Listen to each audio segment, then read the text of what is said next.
Walking out and walking back South Australia's hard border closure. The buffer zone that previously existed with Victoria will be reinstated as of Thursday night at midnight. Border communities have been crying out for change, with the Prime Minister and Daniel Andrews lobbying privately for more flexibility.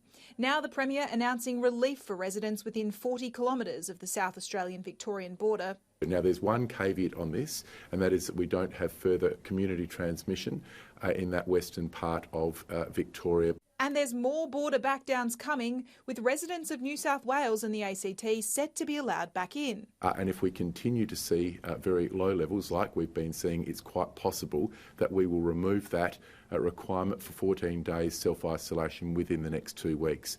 It's been welcomed by the Federal Agriculture Minister. A step in the right direction of common sense. As he put the blowtorch on New South Wales to follow suit. It would be hypocritical of New South Wales not to sit down with Victoria and try and do the same for the agricultural production systems. Within hours, the New South Wales Deputy Premier standing in the border town of Albury announcing a breakthrough.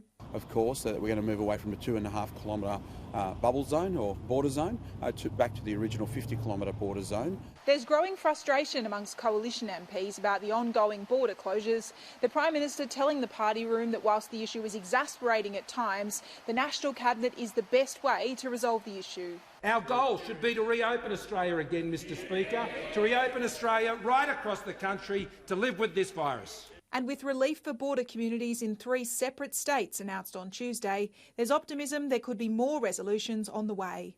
Trudy McIntosh, Sky News, Canberra.